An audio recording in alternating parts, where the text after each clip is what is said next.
الرحمن الرحیم۔ السلام علیکم کلاس۔ آج کے ہمارے اس لیکچر میں جو ہمارا موضوع ہے وہ ہے انشائیہ۔ انشائیہ سے کیا مراد ہے، اس کے لغوی معنی کیا ہے، اور انشائیہ جو ہے اس کے بارے میں مکمل جو ہے ڈیٹیل آج کے اس میں ہم پڑھیں گے۔ تو انشائیہ کے لغوی معنی عبارت کے ہیں۔ انشائیہ نثری ادب کی وہ صنف ہے جو مضمون کی مانند لگتی ہے مگر مضمون سے الگ انداز رکھتی ہے۔ انشائیہ جو ہے اس میں انشائیہ نگار آزادانہ طور پر اپنی تحریر پیش کرتا ہے جس میں اس کی شخصیت کا پہلو نظر آتا ہے۔ کسی خاص نتیجہ کے بغیر بات کو ختم کرتا ہے، یعنی نتیجہ کو قاری پر چھوڑ دیتا ہے۔ انشائیہ اصل میں مضمون ہی کی ایک قسم ہے، انگریزی میں جسے ہلکا پھلکا مضمون کہا جاتا ہے، اردو میں اسے انشائیہ کا نام دیا گیا ہے۔ انشائیہ کی جامع اور مانع قسم کی تعریف تاحال ابھی تک جو ہے وہ نہیں کی جا سکی۔ اب تک اس کی ایک یہ تعریف کی گئی ہے کہ انشائیہ کسی فلسفی کی آتش دان کے پاس بیٹھ کر کی جانے والی گفتگو کا نام ہے۔ بعض کے خیال میں انشائیہ ایک ایسی مختصر سی تحریر کو بھی کہا جاتا ہے جس میں مصنف زندگی سے متعلق کسی بھی موضوع پر بے ساختہ، سادہ اور شگفتہ انداز میں اظہار خیال کرے۔ انشائیہ کے جس قدر تعریفیں کی گئی ہیں ان سے یہ ظاہر ہوتا ہے کہ انشائیہ نگار اپنی ذات کے اظہار کے لیے ہلکا پھلکا انداز اختیار کرتے ہوئے فلسفہ حیات بھی شامل کر دیتا ہے اور خارجی دنیا کے واقعات کو داخلی احساسات کے ساتھ ایک نئے تجربے سے ملا کر معرض تحریر میں لاتا ہے۔ مضمون اور انشائیہ میں ایک بڑا واضح اور بڑا جو ہے وہ ایک بہت بڑا ایک فرق واضح نظر آتا ہے کہ مضمون ایک مخصوص سائنٹیفک ترتیب میں ہوتا ہے، جبکہ انشائیہ شگفتہ انداز میں بغیر کسی منطقی ترتیب کے معرض وجود میں آتا ہے۔ انشائیہ نگار کسی اصطلاح یا فلسفیانہ نقطہ نظر کے تحت نہیں لکھا جاتا، بلکہ باتوں ہی باتوں میں سادہ اور بے ساختہ انداز میں خود بخود مصنف کا نقطہ نظر واضح ہوتا چلا جاتا ہے۔ انشائیہ کی کچھ خصوصیات ہیں، کچھ اس کی شرائط ہیں۔ اس کی خصوصیات کیا ہیں کہ انشائیہ اس میں دلچسپ بیانی ہوتی ہے، اس میں قاری کو منطق اور استدلال پر مرغوب کرتا ہے، خوشگوار استجاب ہوتا ہے، اس میں تیکھا پن پایا جاتا ہے یا نظریہ تیکھا ہوتا ہے، اور اس کا انداز جو ہے وہ غیر رسمی ہوتا ہے۔ اب انشائیہ کی کچھ شرائط ہیں۔ سب سے پہلی شرط اس کا بے ساختہ پن ہے۔ مصنف بے تکلف انداز میں کسی بھی موضوع پر شگفتگی، سادگی، روانی اور بے تکلفی سے اظہار خیال کرتا ہے۔ جس طرح کسی ایک اچھی نظم یا غزل سے قاری پر ایک سرور کسی کیفیت طاری ہوتی ہے، اسی طرح اچھا انشائیہ بھی قاری کو ایک عجب سرور اور مسرت سے ہمکنار کر دیتا ہے، اور اس کی شگفتگی اور شادابی قاری کو اپنے ساتھ بہا کر لے جاتی ہے اور اسے انبساط، نشاط اور نشے کی سی کیفیت سے دوچار کرتی ہے۔ انشائیہ ایک غیر رسمی تحریر ہے۔ اس میں مضمون کی طرح کسی ترتیب کا خیال نہیں رکھا جاتا۔ مصنف اپنی افتاد طبع یا موضوع کی مناسبت اور اپنے انداز تحریر کے مطابق کسی بات کو کہیں سے شروع کر کے کہیں پر بھی ختم کر دیتا ہے۔ بعض اوقات انشائیے میں بے ترتیبی اور عدم ربط کا احساس بھی ہوتا ہے، مگر یہی بے ربطی یعنی بعض اوقات قاری کی مسرت کا باعث بھی بن جاتی ہے۔ اس کی خصوصیات میں انشائیہ کی خصوصیت پائی جاتی ہے کہ یہ مختصر تحریر ہوتی ہے، اور یہی اختصار اس کی خوبی اور اس کی خصوصیت بھی ہے۔ مصنف جو ہے وہ موضوع کی جزیات اور تفاصیل بیان کرنے کی بجائے، اس کی گہرائی میں اور اس کی تفصیل میں جانے کی بجائے مختصر اور ہلکے پھلکے انداز میں کسی موضوع پر اظہار خیال کرتا ہے۔ زندگی کے کسی پہلو کو قارئین کے سامنے لایا جاتا ہے اور قاری اس موضوع سے متعلق باقی پہلوؤں کو خود ہی سمجھ لیتا ہے۔ یہ ایک داخلی قسم کی صنف ادب ہے جس کے مواد اور ہیئت پر مصنف کی شخصیت کے اثرات واضح محسوس کیے جا سکتے ہیں۔ مصنف کے ذاتی تجربات اور مشاہدات، جذبات و احساسات، عقائد و خیالات کی جھلکیاں انشائیے میں نظر آتی ہیں۔ گویا انشائیہ مصنف کی شخصیت کا عکس ہے، جیسا کہ ہم نے ابھی اوپر اس کا مفہوم تھا، اس کا جو معنی تھا کہ اس میں انشائیہ نگار کی شخصیت کا پہلو نظر آتا ہے، تو یہاں پر انشائیہ میں مصنف کی شخصیت کا عکس ہے، اور مصنف اشاروں اور رمز و ایما سے کام لیتے ہوئے اپنے داخل کے احساسات کو، اپنے اندرونی کیفیات کو، اپنے اندر کی داخلی کیفیات کو مختصر انداز میں پیش کرتا ہے۔ انشائیہ میں تفصیل اور طوالت کی گنجائش نہیں ہوتی۔ مصنف کوئی بھی بات سمجھانے کی بجائے صرف اس کی طرف اشارہ کر دینے پر ہی اتفاق کرتا ہے۔ انشائیہ کے موضوعات میں بڑی رنگا رنگی اور تنوع پایا جاتا ہے۔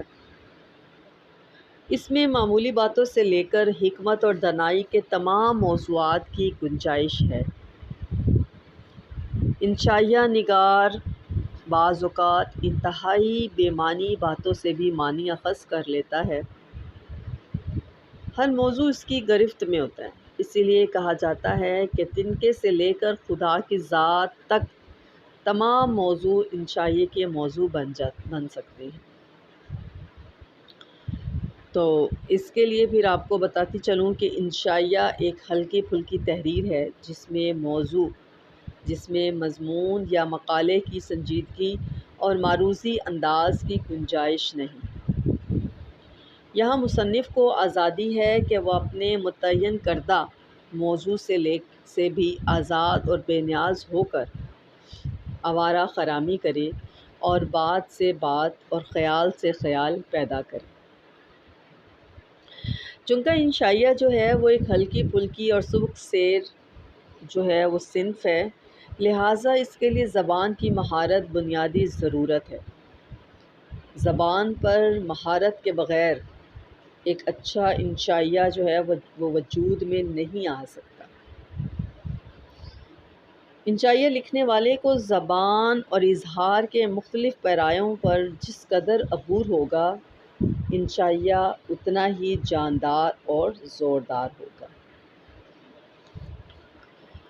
اب اردو ادب میں جو ہے وہ انشائیہ نگاری کا آغاز اور پھر اس میں ارتقاء جو ہے اس کے بارے میں آپ کو بتاتی چلوں کہ بنیادی طور پر انشائیہ جو ہے وہ فرانسیسی صنف ادب ہے،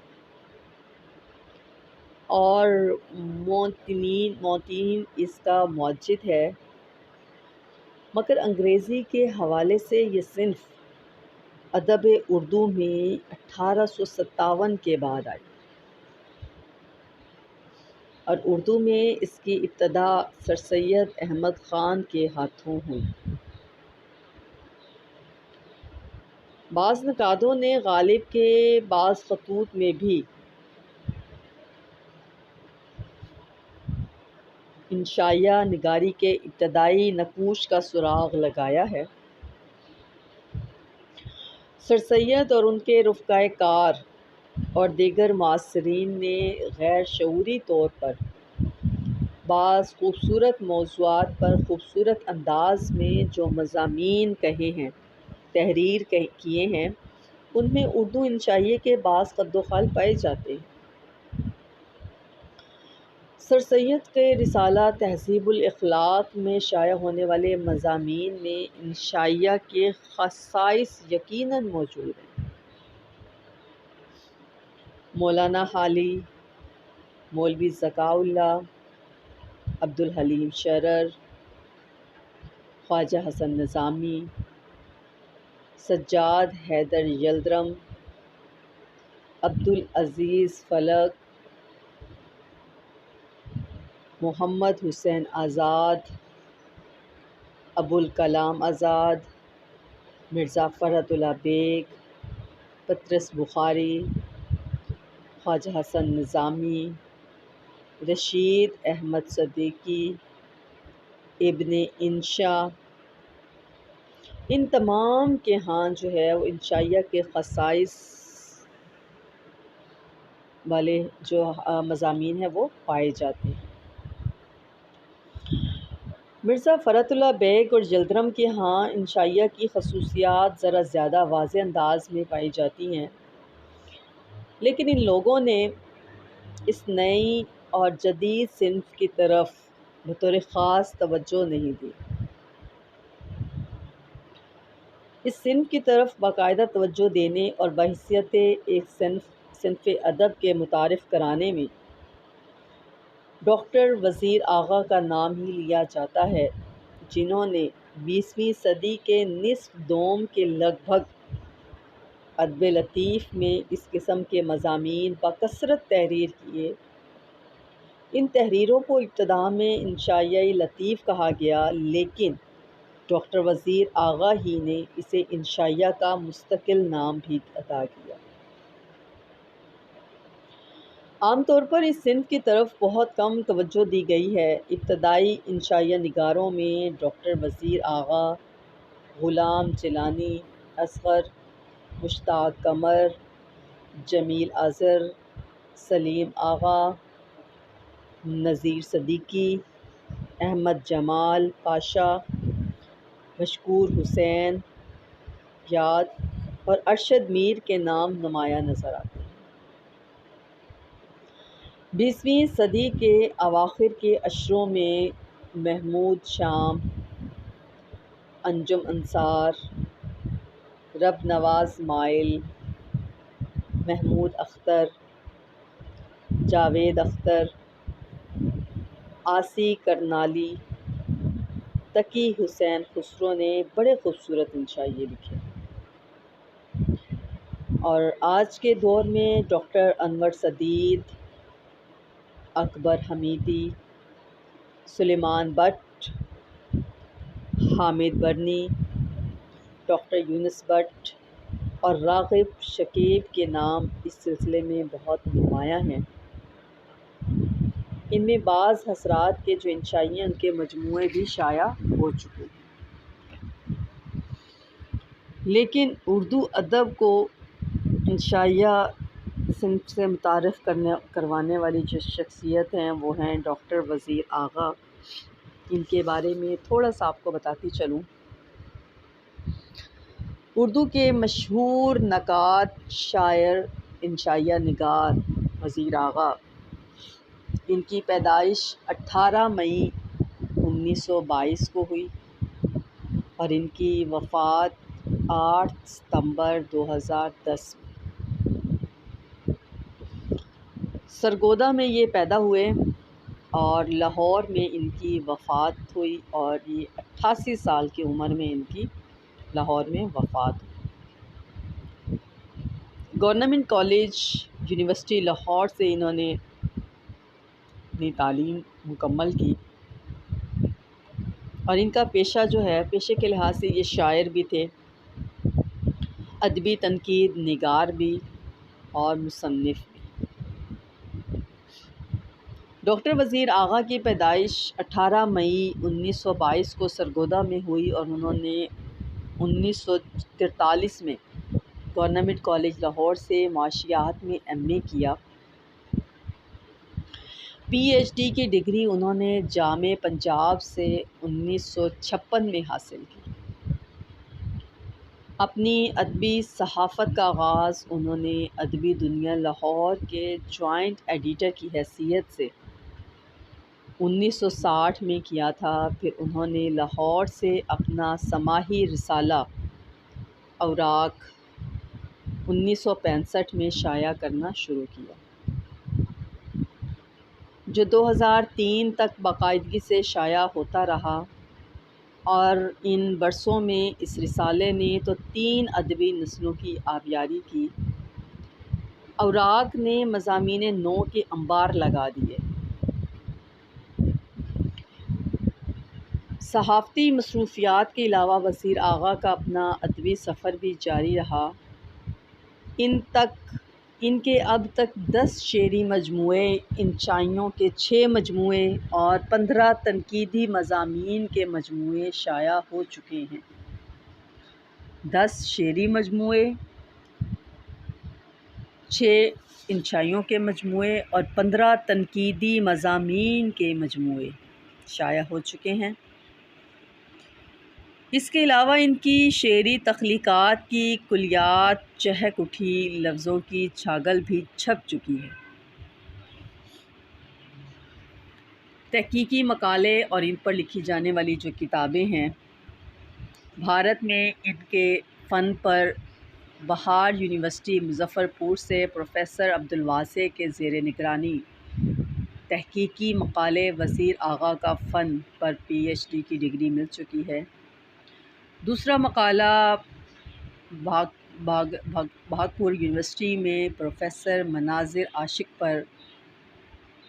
عاشق ہرگانی کے زیر نگرانی وزیر آغا کی انشائیہ نگاری پر لکھا گیا، اور تیسرا رانچی یونیورسٹی میں وہاب اشرفی کے زیر نگرانی وزیر آغا کی تنقید کے موضوع پر لکھا گیا، جن پر پی ایچ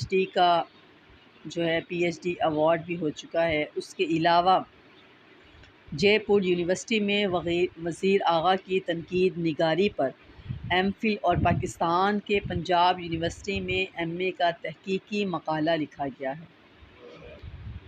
پاکستان میں وزیر آغا کے فن پر 14 کتابیں شائع ہوئی۔ ان کے نمونہ کلام کی بات کی جائے تو ان کا نمونہ کلام دیکھیں، دن ڈھل چکا تھا اور پرندہ سفر میں تھا، سارا لہو بدن کا روان مشت پر میں تھا، حد افق پہ شام تھی خیمے میں منتظر، آنسو کا ایک پہاڑ سا حائل نظر میں تھا، لو وہ بھی نرم ریت کے ٹیلے میں ڈھل گیا، کل تک جو ایک کوہ کراں رہ گزر میں تھا، پاگل سی ایک صدا کسی اجڑے مکان میں تھی، کھڑکی میں ایک چراغ بھری دوپہر میں تھی۔ اس کا بدن تھا خون کی حدت سے شعلہ پوش، سورج کا ایک گلاب سا تشتے سحر میں تھا۔ تو یہ ہیں وزیر آغا کا جو ہے مختصر سا تعارف اور ان کا کلام۔ اور وزیر آغا جو ہیں وہ انشائیہ نگاری کے جو ہیں بانی ہیں۔ امید ہے آپ کو آج کا یہ جو لیکچر ہے اس کی سمجھ آ گئی ہوگی۔ آپ نیچے کمنٹس باکس میں بھی مزید اگر آپ کچھ پوچھنا چاہتے ہیں تو آپ پوچھ سکتے ہیں۔ ملتے ہیں ایک نئے اگلے لیکچر کے ساتھ، تب تک مجھے اجازت دیں۔ اللہ حافظ، بامان خدا۔